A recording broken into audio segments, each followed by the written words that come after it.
After covering Arbol, it was only natural that we would cover Skulltaker with 10 critical tips and the opening 10 moves. But since doing Arbol, we've had some interesting information come out just how busted this campaign is. For those who haven't seen it, Legend of Total War dropped a video a couple days ago detailing just how he was able to exploit the hell out of this campaign to a degree that I never even would have thought of. I'm not in the business of stealing other people's content, even big creators, so check the description for a link to Legend's video. And with that said, I do think CA will patch some elements of it. Most notably, I expect the Cloak of Skulls to be toned down in namely just a couple of key abilities, just because like even this replenishment, it stacks so intensely with the skill line as well as the research. Same with his ability to acquire skulls. While I do expect CA to address and tone down some of these elements, I still expect them to be there. So these 10 critical tips I believe will still apply both today as well as in a year's time. So if you're a viewer viewing this back, this will 100% still be relevant to you.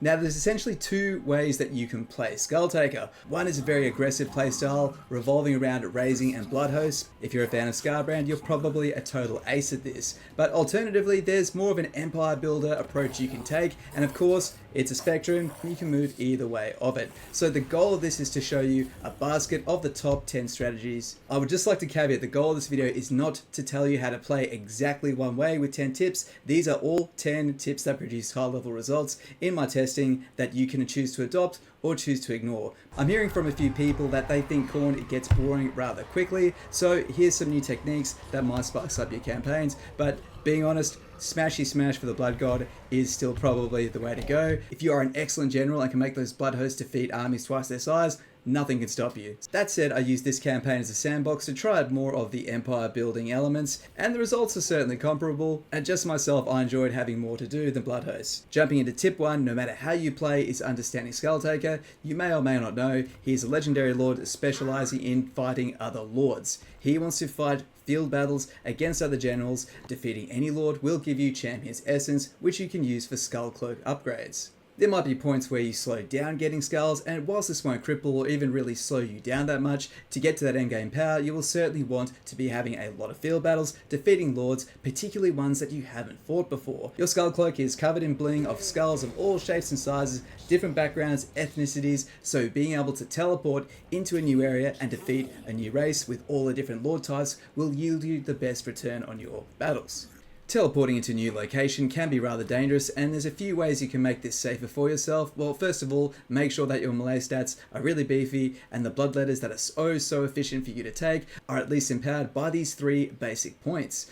Lightning Strike can actually be very useful, just like with Arbol, being able to teleport into a new area and then separate the battles out. It's more beneficial for Arbol because this means more fights, thus more victories. Skulltaker, you are about killing the lords of those armies. Lightning Strike is nowhere near as essential as it used to be, but regardless of your skill level, it might be the one thing that allows you to teleport into a hostile area. So you essentially want Skulltaker to be doing a tour of as many areas as he can by the mid-game. Use your upgrades to your teleport to make them a bit more affordable for you. Just a quick reminder guys, if you are enjoying the video, please consider liking and subscribing, it really helps out. Ask any question in the comments, I answer everything. And if you'd like to talk strategy, feel free to join the Discord. Cheers. But before you do any travel, you will need to secure your initial provinces. And the initial early to mid game of this campaign is actually far more difficult, I think, than a lot of people give credit for. There's a tendency for really powerful late game abilities to overshadow what can be a really difficult early challenge. So why is this campaign more difficult in my eyes? Well, it's actually quite simple, because you keep on pressing and pressing and pressing, and you keep on finding people that hate you. It is actually quite hard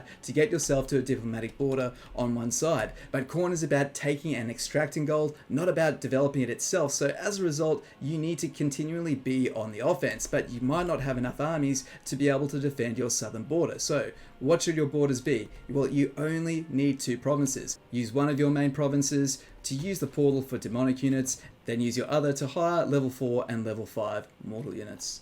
Tip 3, and quite normal with all the Demons of Khorne factions, is that you want to take capitals only. That is because you can occupy ruins by simply having one settlement inside the province. These will automatically colonize. To assist with this, make sure one of your first technologies is Spread Rage, which will increase this by 5%. And if you've taken a lot of territory recently, make sure you at least take the capital. You can take a minor settlement if you want, but capitals are great because capitals will always have a nice garrison with, of course, towers that you can defend with, just in case you get a rebellion or get blindsided somehow. It's just a good habit to have. If you've taken a lot of territory recently, you can use Dissipation's Domain, and this will increase that percentage of 5% to convert those ruins under your control. Of course, the exception is your starting province. You get rewarded for taking and completing this via quests. After this point, save your skulls for blood hosts. Now, if you're a more aggressive player, really only focusing on raising and smashing, you won't be doing that much occupying, but everyone needs to occupy sometimes, so sack the settlement first and then occupy it.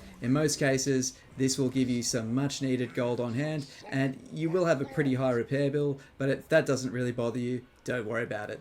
But you are Khorne demons. They don't mind being in rubble, mess, charred bodies. This is their jam. Look, they're actually perfectly happy to be in a sacked city. Good on them. But especially doing this on a capital will give you a ton of money. This is why you sack the capital, occupy the capital, and raise the rest. Once you've automatically captured the other settlements in the province, you can just simply give them away to your vassal. I found the orcs in this particular campaign to be the perfect useful idiots. Their philosophy of killing everything seems to go down pretty well with our ideology, so we will just simply give them the settlement, and now they are going to build it up far more profitable. They are now paying tribute, as well as being a suitable host for our cult, which will in turn generate more revenue, experience, and charge bonus for our entire faction.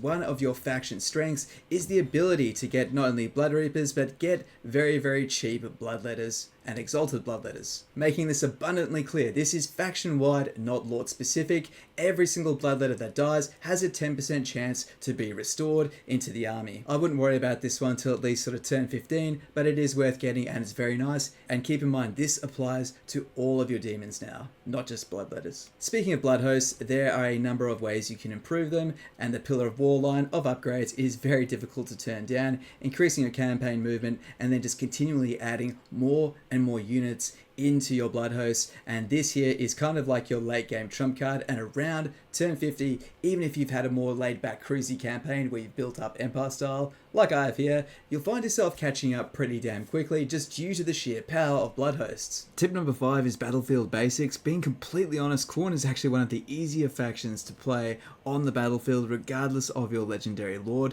Primarily understand which troops are the backbone of that particular lord, do maybe 3 or 4 really wide ranks at the front, run a second line of similar behind those, and on the flanks have a couple of boxes that you can change in and out. But what's important is understand your lords, have them able to duck in, duck out, and stack their abilities. Skulltaker's key ability is debuffing the legendary lord. Use the battle ability on the lord when you have the chance to take them out with Skulltaker, and just intermittently always snipe out their lords with his ability, dropping their melee defense to absolutely nothing and sniping him out. As for Bloodletters, they will carry his army so consistently. You don't really need much else. You can really depend on basic Bloodletters. Globally recruit them in a single turn. They will not let you down. Tip number 6 is understanding your geographic borders and what those targets are. Now, there's so many ways to skin a cat with this particular campaign, and you have a ton of flexibility. Yes, you can take these 2 initial provinces and then just expand out gangbusters, but I've got a few other nuanced tips that might make it a bit easier. So you have your very first province, and you'll be bordered by the Vampire Coast here. I would always develop a non-aggression pact with the Vampire Coast here and wipe out Borderlow, who start here, as soon as you possibly can. The main challenge you have is Marcus Wolfheart, who also hates you, and he's going to attack you from the top here. You're just going to be turned into an Empire sandwich. It's not very nice. But I've got an alternative here, and that is to actually peace out, and you'll see this in the walkthrough. Peace out with your initial starting enemy and leave this territory with that starting enemy there, and they won't usually get taken till probably about, I'd say, turn 20. So you have all that time to take out Marcus Wolfheart, take out Alberic, and even rush and take out Yuambo. gifting the unwanted settlements to the Blue Vipers here and then turning them into a vassal. I found it to be really useful and really fun even as a military ally, but this also allows you to build up a ton of cults and get a good amount of cult revenue. The choice use of Dark Elves here is geographic. Well, first of all, the islands are unpleasant for us to hold, so already they're better at doing it than we are, but there's also rock formations that separate us from the Dark Elves across the spine of the mountains here, and they can't underway. They don't really have a lot of incentive to fight us until they've cleared both of their local areas. This allows you time to build rapport, time for them to take care of their enemies, and you can even declare war on their enemies without any real consequence to yourself, and you'll be able to use them as a dependable ally and just raise the hell down to the southern point here, by which time you'll have the ability to discover other areas on the map. So why is Skulltaker so powerful? Well, the Cloak of Skulls is, and the first upgrade I would get is Skulltaker taking 25% of the experience of the defeated lord. This is quite useful in the early game, bolstering him to be a one-man beatstick. He will ride around and be able to almost solo whole armies with his melee prowess. He's very, very powerful. One of the most difficult things to balance are things that increase and replenish campaign movement, especially for the very small and cramped, condensed Immortal Empires map. Extra movement, it's just really hard to deal with and hard to balance, so either way, I think this will get nerfed so only Skulltaker's victories will allow him to keep on inching forward. Skulltaker's already quite a big beatstick, so these two side upgrades which improve his melee capabilities are nice, but they're kind of icing on an already really full and voluptuous cake, so I would miss those and go straight for the top. And this is where the Demon Reforging gets a little bit crazy. Even your secondary armies are getting another 25 or 50% here increase. So if you beat an army of Bloodletters, there is an overwhelming chance if they retreat back that they will get all those Bloodletters back. So pretty crazy stuff. It wouldn't surprise me if this gets toned down to being just Skulltaker's army. And this one here, every time a lord dies, you gain 20% of the health of all of your blood hosts. This is absolutely bonkers. It probably reigned back to maybe just the blood hosts in that province, which is still actually insanely strong. But the one I wanted to talk about is this. Any ruins are revealed in the Shroud after defeating a lord. And this, I actually really like this, and I hope they keep this one in just the way it is because this is fun. This allows you a way less heavy-handed means of going around the map and discovering other settlements. Tip number 7 is movement and teleportation. How do you get Skulltaker around the map, and how do you deliver these amazing campaigns where you just rack up tons and tons of essence? Well, this means discovering new lord types, which means you need to go to new areas. So how can we best achieve this? First of all, let's just attack this settlement. Because we're about to teleport away, we may as well raise a blood host to do the rest of our dirty work. Next turn, this blood host can go down and finish the job here for us.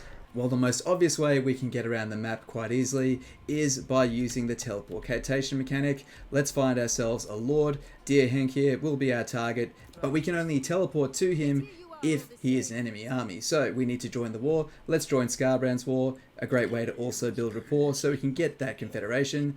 We'll go for the military alliance to really help skyrocket those relations. And let's give him a medium gift to speed up that Confederation. Now we found an enemy lord in an area where there's lots of opportunity, lots of lords. Now we're talking 20, 15, 33 essence. This is what we're talking about. Click the teleport button and voila. There is a 10-turn cooldown. As previously mentioned, you can reduce this by putting points into here. You should certainly prioritize that faster. And let's attack. I'm just going to auto-resolve this for the simplicity of it. And let's take the skulls. Now another sneaky way you can squeeze a little bit of extra movement out is move yourself up towards your next target. Well, that's a little bit too far away. What can we do to get some more movement? Let's run all the way as close as we can. Unfortunately, not quite there, but let's use our Unholy Manifestation. This will stack with our Cloak of Skulls, giving Skulltaker back 30% movement. This is just a demo campaign. Of course, I would naturally fight this. Those losses are horrendous. And from here we have some options. Now let's just pretend, just for example's sake, this was a faction we wanted to, say, vassalize. It's Bretonnia, so bad choice. But just say this was a minor chaos faction, a demonic faction, dark elves, someone who would make a great vassal. Well, in this case, we don't want to raise them, we would sack them instead. The reason why Vassals are useful is because you can place cults inside them, and they are way more profitable than you are yourself at generating income. So you would just use your cultist after the battle, after sacking it, and we would establish a cult. But they can only do this once every 15 turns. So if you're sacking a settlement that you don't intend to raise, just ask yourself if you can drop a cult there, because it will pay for itself. Here we have Skulltaker now with many new skulls around for him to turn into trophies. This is a far better location for him, but absolutely power up this fast travel ability as quick as you can so you can jump around once you've run out of heads to sever. But going back to this ability, the Shroud will reveal any ruins after you defeat a lord. We've defeated, well, a couple of lords there, and here we have a location, and we found some lords as well. We could teleport down. We've actually got the challenges of Khorne. We'd like to obviously get a military alliance with him, so let's just give him a couple of medium gifts. We'll join his war against the Ecstatic Legion, and if we had the cooldown removed, we could come down and help him out this turn as well. So there you have it. We'll get our both legendary lords probably in the next 10 to 15 turns. But there's one more technique I want to show you. Stacking the unholy manifestation abilities to your advantage, and this is how you do it. You have 2 Khorne's Glare, which can take control of any unoccupied ruin. But why do that when we can actually raise a target settlement? Let's do it from Arbol the Undefeated's biggest threat here. That settlement is now dust, unoccupied, so we can use our second unholy manifestation to make this ours. So you now have a completely undefendable, useless settlement. How do you deal with it? Well, this is where your Regents of Renown come in handy.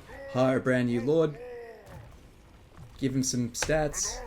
You can globally recruit bloodletters in a single turn, and you might want that backup, and then just hire a stack of Regiments of Renown, and you now have a Doom stack ready to beat down and carve you out another empire. Now tip 8, just because I didn't make it clear enough before, is settlements are secondary. You are not good with settlements as Khorne. These things do not yield you basically any money at all. You get a little bit, a pittance from each of your military buildings, and this doesn't even increase from 80 when you level up. But keep in mind, the advanced military buildings will give you 40 gold more, and when you're playing as Khorne, that can really add up. But as previously stated, you want to be continually attacking, raising and sacking to keep your purse strings looking good. Now those less familiar with Khorne will think, oh, that's a nice looking empire, look at that, lots of buildings. But most of these buildings aren't doing anything for us. You only want buildings for 2 reasons. You want a primary province which has demons, another primary province where the capital is specialized in mortal units, and outside of that you only really use buildings to increase your hero cap. In your capital you will want to build a tier 4 Sea of Blood corruption building.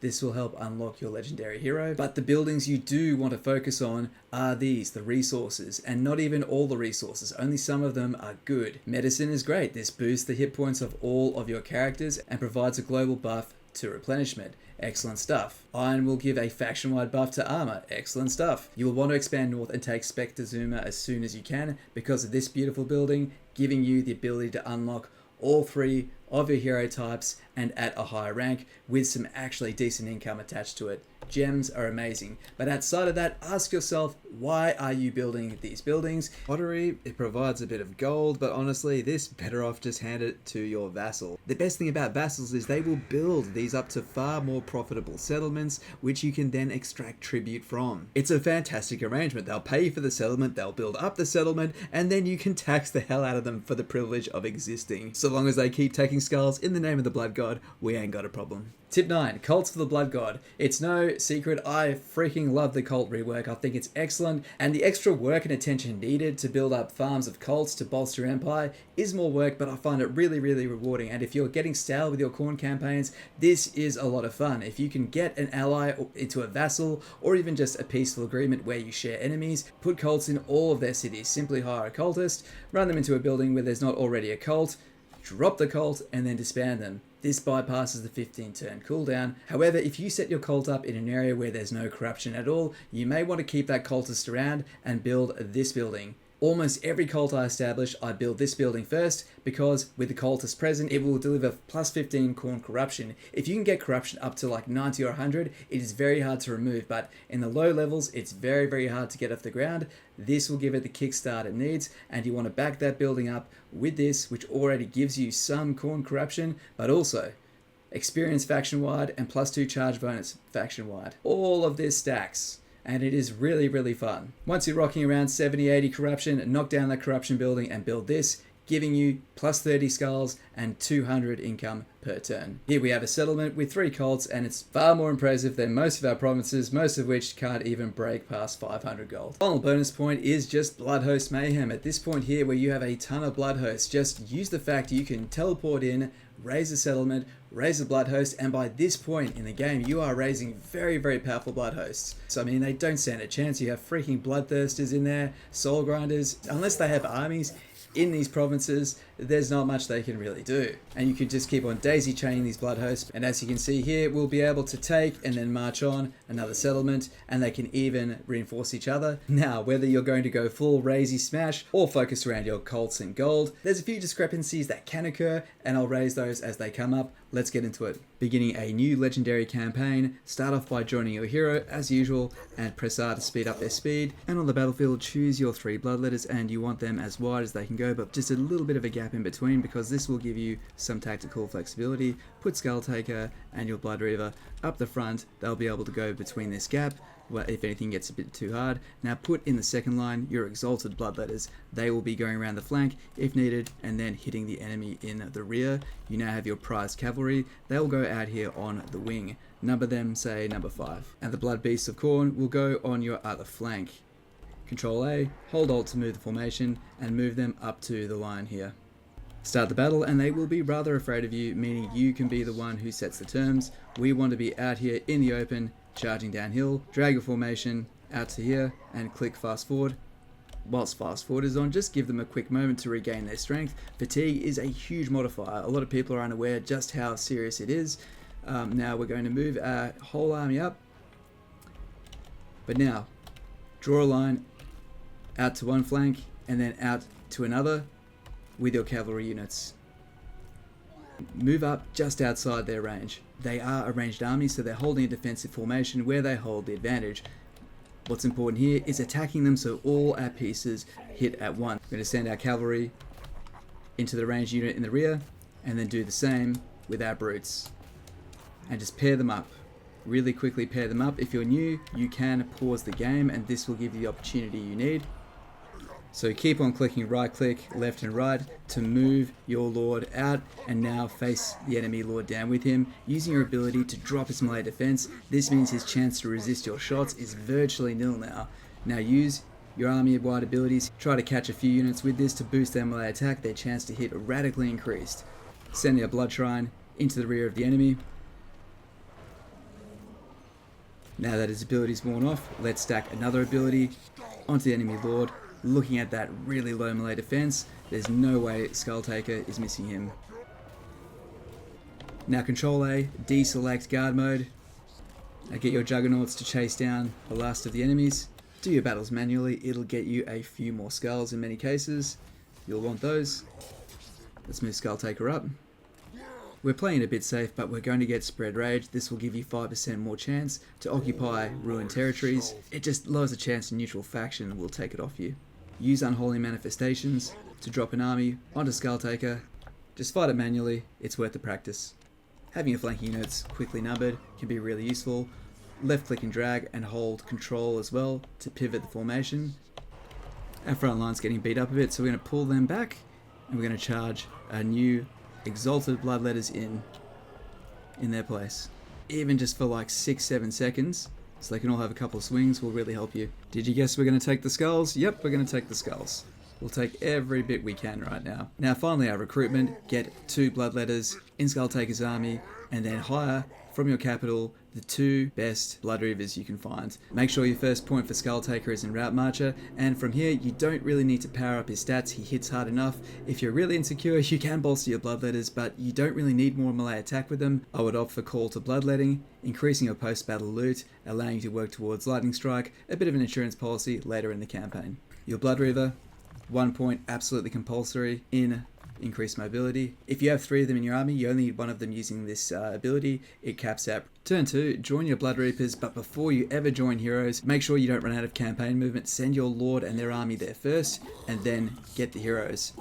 And you should be familiar with the starting formation. They're not going to approach you because they are a defensive ranged army. Don't just charge straight into them. give your units a chance to rest up. And as you can see, they've taken a bit of damage. So let's rotate this forward and this second forward unit of bloodletters. And let's put our reserves up the front, so they're the ones taking the heat. Hold spacebar and you can see the range of all of their ranged units.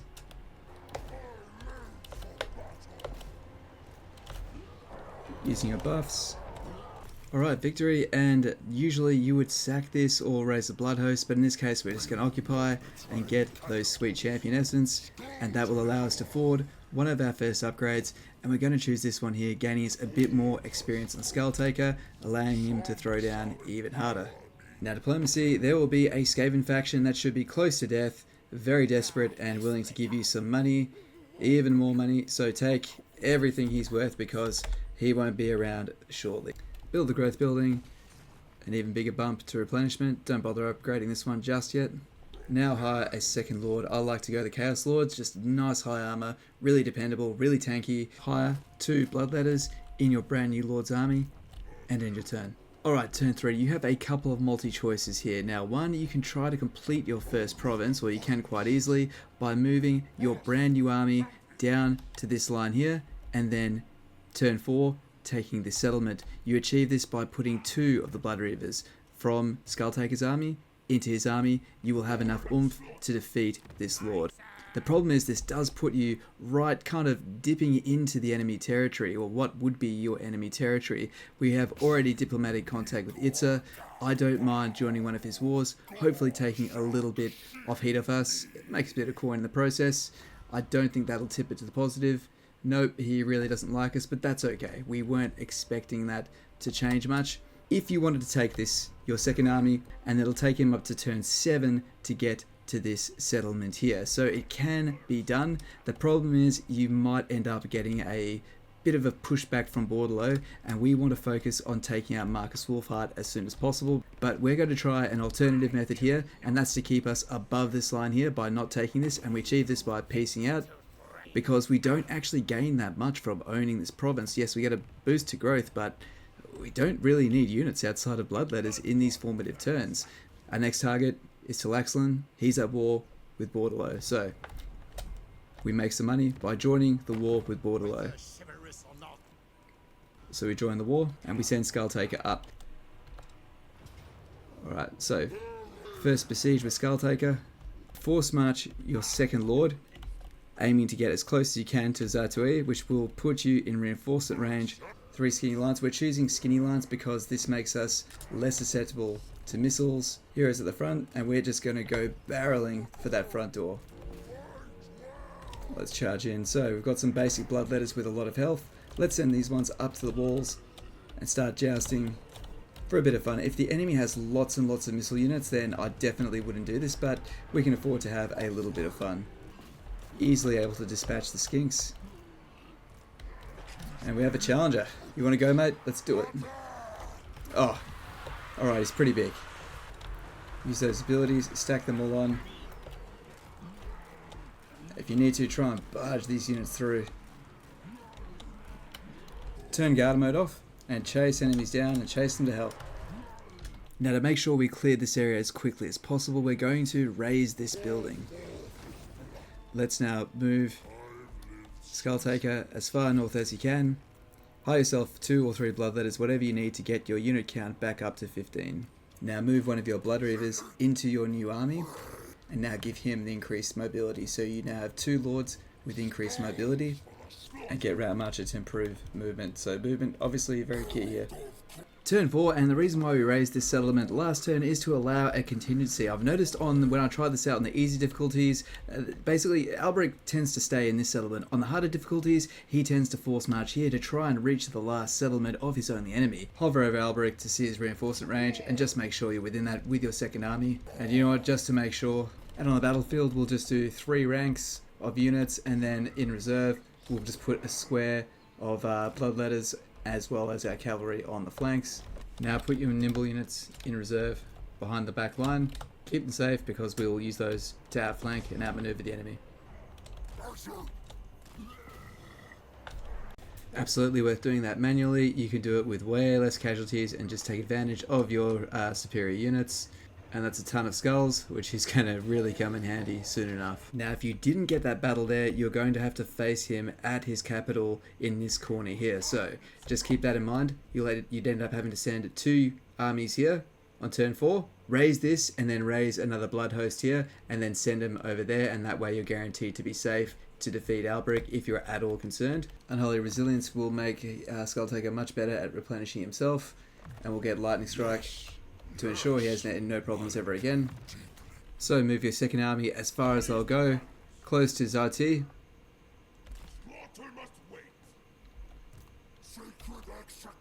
And the Blood Host, force march as far as it can go, and it will still be reinforcing, although I don't think Imrik has much left that could even challenge us. We're going to take this settlement, and like I said, if you were ever so worried you could raise another Blood Host, but you won't need it. You've destroyed his main army, and that's great. Boot up the Cloak of Skulls and get your first point, and getting 10% extra movement when someone defeats a Lord. Now, you do have the option, you've got a bit of a multi-choice here. If you do like, you can take the idea of moving up this way with Skulltaker, raising this settlement, but this does leave you exposed for the enemy coming down this way, and they do have a tendency to want to go through this bush track here. So I'm going to go the safer route because I don't want you guys to have your campaign ruined on account of some terrible advice from me. So just move up and hire globally 3 additional bloodletters and upgrade Quintex, but change this one over to the mortal building, and this will allow us to build cultists. Turn 5, our technology has finished and we can move an extra 10% with all of our blood hosts. Great stuff. Send your army, led by the second lord first. Make sure he's the one doing attacking so he gets most of the experience. First besiege, and then reinforce with your blood host. Make sure you notice the reinforcement ring not of the settlement but of the lord. This battle we're starting in a corner, aiming for the cavalry to weaken pretty much the only unit that we're really worried about. So turn guard mode off on both of those so they chase that unit to hell. Obviously, once again, much better than the auto resolve would give us, and now you have a choice to make. If you hadn't fought Imrik yet, you might want to raise another blood host, so that way these 3 armies, if you include another blood host, can take him on if you are so inclined. But we've already beaten Imrik, so we don't need to worry, and I'm going to occupy this settlement, and there's a reason why we're occupying this one and not the next one, and that reason simply is we don't want this to get taken by the pirates or the Vampire Coast. Let's speak to them and sign a non-aggression pact. That is going to get things moving nicely, and that will secure our border here. We have a neutral faction who we've peaced out with. We've got a bit of a barrier between the really big players. Their balance of power, if there's nothing in there, then you're going to be good. This blood host will be able to quite comfortably take that province, so you don't need to hire more units, but if you are concerned, you could hire 2 more bloodletters. I know we can handle this, so I'm not going to worry about it. Now, Skulltaker, occupy this territory. Again, fight this manually because you will lose some units that you really don't want to lose. We're not too worried about his formation outflanking ours, so we're actually going to go, I think, 4 or 5 wide this time. Not a problem at all. And when your units get pressed in, don't be afraid to just spread them out, to redraw your lines, because remember you're covering a lot more ground when you're in a wider line. And now it's time to go on the offense against Marcus Wolfheart. Let's raise our next blood host. 3 more bloodletters in camp stance. Now the most crafty move in this run is we'll use the Unholy Manifestation to take this capital, giving us a great defensible point should Marcus Wolfheart come and attack us from the north. The southern area will focus on demons, meaning this northern province can focus on mortal units. Now upgrading the Cloak of Skulls, it is tempting to get some more campaign movement restored after you destroy a lord, but instead we could really use the travel if things come to a head. And what do I mean by that? Well, if we get attacked from the south, we could use this ability to send our most powerful lord down and just stop that right there instantly. So this is more of an insurance policy, get more units in our blood hosts and then look to get to Hateful to Die to make them more survivable, and then get some extra cultists. We have enough cash, let's upgrade the growth. Turn 6, time to turn up the heat. Let's attack the monument of Immortal with Skulltaker, and we'll have to declare war. He has no wars we can join, but that's okay. Alright, we will certainly use our blood host to reinforce this battle, and keep in mind that this battle will give you back some movement.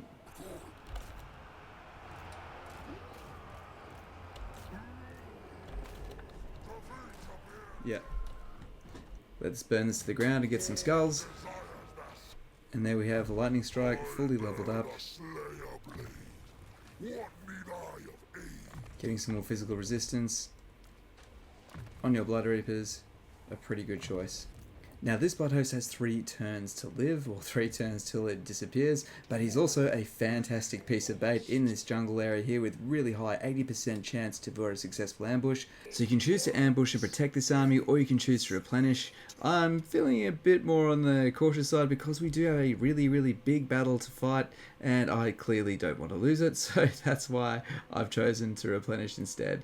If you are at all unsure or you don't have enough units, this is a time where you can combine, and let's hire 1 Chaos Fury. Now over to the other side. Regular stance. Use your second Lord. You may as well just auto-resolve that one, it doesn't really matter. And this is why we occupied the previous settlement, so we could raise this one. Being Alberic's capital, it's got a fair bit of wealth and a fairly decent population. All skulls now, let's take them skulls. And in time you'll automatically occupy the settlement, in which case just make sure you remember to develop it. We have no use for this Blood Host, not really any point in shutting it down, but if they do add upkeep to them, you would want that to be packed up. As you automatically colonize these settlements, make sure you do build up the main building. When in doubt, increasing your post-battle loot faction-wide can be a nice little boost. And in your starting province, this is an opportunity to build the cultist building, and then we'll start sending some cults out to this side.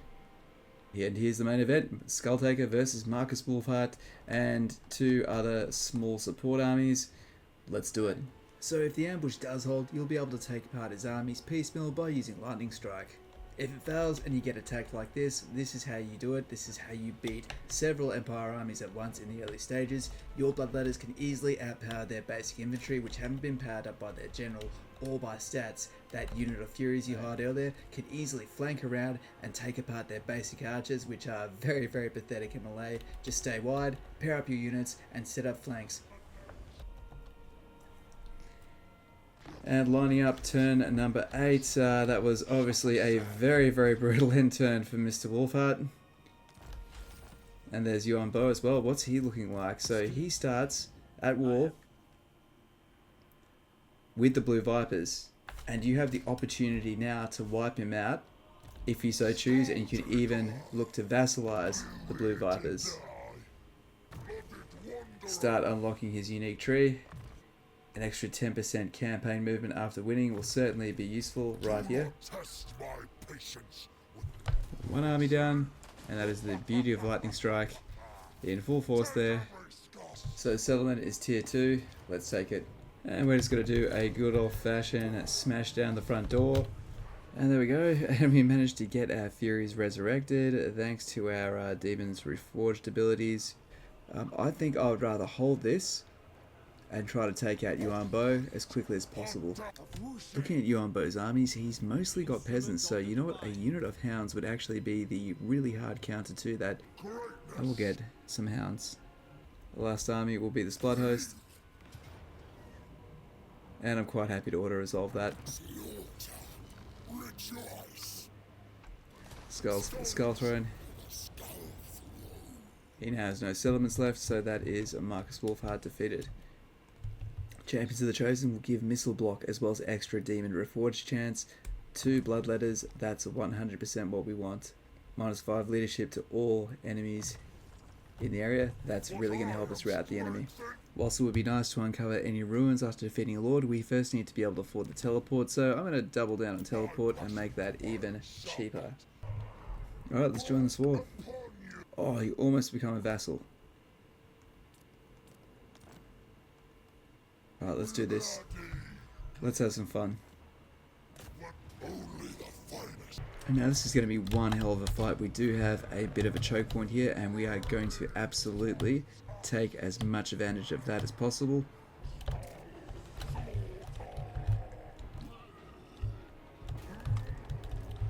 And a painful victory is still a victory. Losing their legendary lord is a pretty damn big hit. Let's get as much replenishment as we can and globally recruit some more Bloodletters. For only 1 turn but 500 skulls, Admiring the Corrupt will give us another Bloodletter, so we're about to start dumping some serious Blood hosts down, and they're going to do a lot of hurt. And this is turn 10, we're just fast forwarding here, but we can establish cults, and that's exactly what we're going to do. We'll disband that first cultist, and we'll raise ourselves another one, using our trusty vassal here, with these two buildings, one giving faction-wide the charge bonus as well as experience, and the other building giving us skulls as well as gold. Join our Exalted Hero for a little bit more muscle. And that basically takes us to the end of this guide. There's a few options you can have. I vassalized the orcs in this particular playthrough. You can just, honestly, the best bet is to actually just blast right through them. Keep on running blood hosts. You have 9,000 skulls. You have no problem. Just simply sack the first territory, raise the blood host, smash them and send Skulltaker over here, destroy you on bow, and then just keep on smashing here. Plus more and more blood hosts. There will be no mercy for you. But that's it. You can play exactly whatever way you want. There's no right or wrong way. But I thought this hybrid way would just show a few different ways and a few more nuances in playing Khorne. So those who might think it's a bit stale can see that there's actually a bit more depth and you have more options than you may have thought. But I hope you enjoy it. This is Alvin. I'll catch you next time. Cheers.